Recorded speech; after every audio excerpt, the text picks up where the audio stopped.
All right, we have seen a ceasefire now between Iran and Israel. Thank you, President Trump, for that. I'm going to say, Liz, that Donald Trump should have been nominated for the Abraham Accords for a Nobel Peace Prize during his first term in office. The fact that that didn't actually materialize, I think, is shocking. But now you have a Georgia Congressman, Buddy Carter, who has nominated President Trump officially for the Nobel Peace Prize after this Iran-Israel ceasefire deal. Obviously, I'm all in favor of it. He says that President Trump's influence has been instrumental in forging a swift agreement that many believed to be impossible, and it took bold, decisive action to halt Iran's nuclear ambitions and ensure that the world's largest state sponsor of terrorism remains incapable of acquiring a nuclear weapon. His leadership at this moment exemplifies the very ideals that the Nobel Peace Prize seeks to recognize: the pursuit of peace, the prevention of war, and the advancement of international harmony. Liz, not a second too soon as far as I'm concerned on this one. No, I completely agree, and I think it's fair to say that if Kamala Harris was in the Oval Office right now and she had done this, which she wouldn't have, she would have already been nominated. The fact is, he should have been nominated in his first term, like you said. It's interesting, I actually did an interview with an Israeli paper a few weeks ago, and they asked me if I think that President Trump is doing what he's doing in the Middle East because he wants a Nobel Peace Prize. And I said, no, it's the last thing on his mind, because he knows that if he actually was going to earn it fair and square, he would have already been nominated in his first term. He's doing what he's doing because he believes that it's right. And thank God we finally have someone in the Oval Office who does what they do because they think it's the right thing to do and not to score political points or because they're terrified of Iran. So the fact is, thank God for him. I think most common sense people support every single thing that he's done and know that he was the perfect person to have in the Oval Office at this very point, right? We've never had anyone in there that is this anti-war, this pro-America, this unequivocally pro-Israel at the same time, and ready to do whatever is necessary to avoid American troops on the ground and avoid a nuclear Iran. He did an incredible job, and I hope he gets the nomination and the prize that he truly, truly deserves.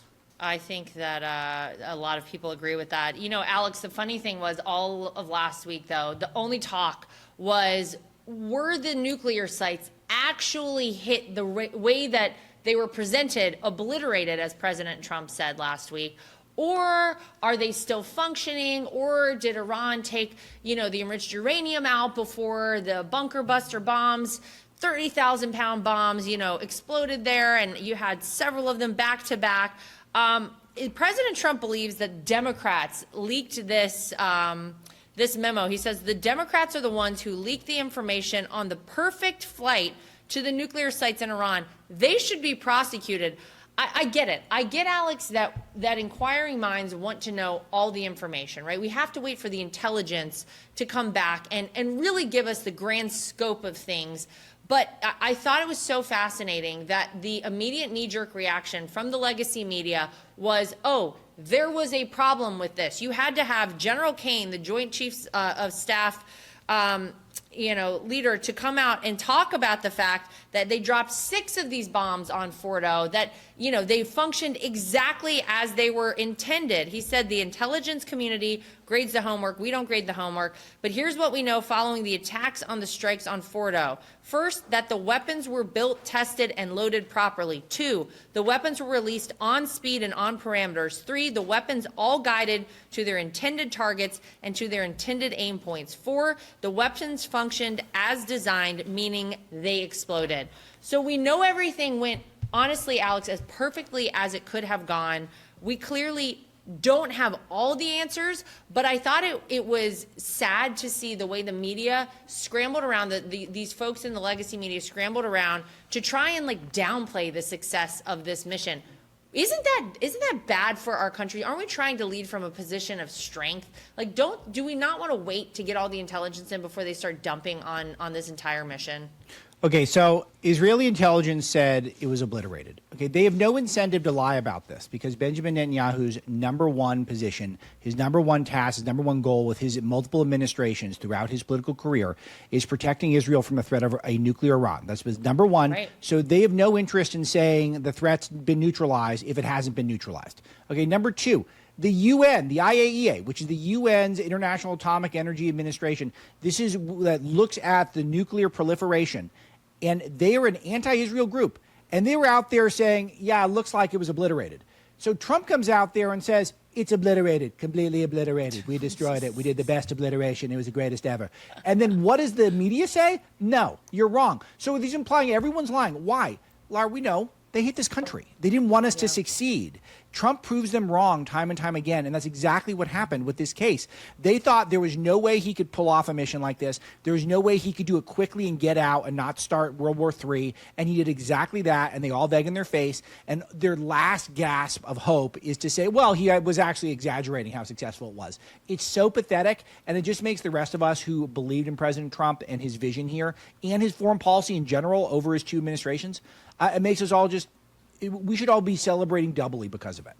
Well, I think the best thing to come out of last week was, of course, my father-in-law dropping the F-bomb on the way to Marine One. And the memes I've seen come out of this, all the things online, I mean, the internet is undefeated. It has been hilarious. If I get one, I get like 20 a day of like my dog when the vet says that he needs to be cut back on his food. They don't know what the F they're doing. It is so great.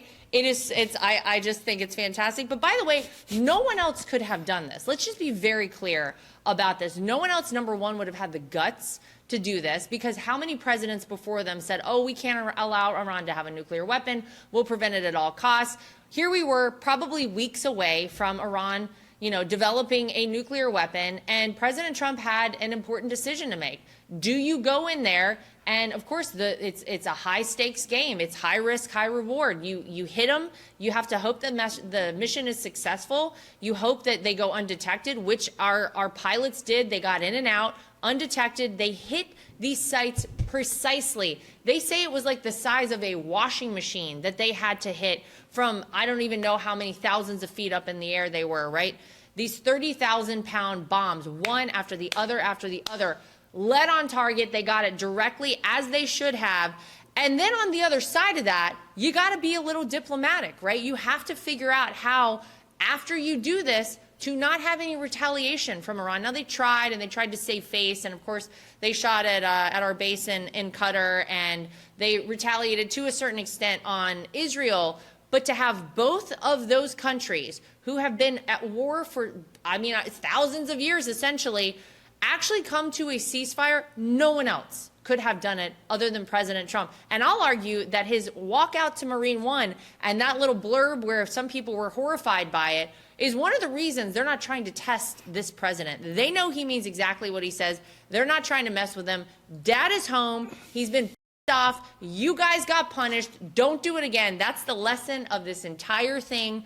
That was the takeaway for me. It really feels that way. So no one else could have done it but President Trump. Laura, can I add something about the Peace Prize? And that was an epic yes. rant. Great explanation. Thank you.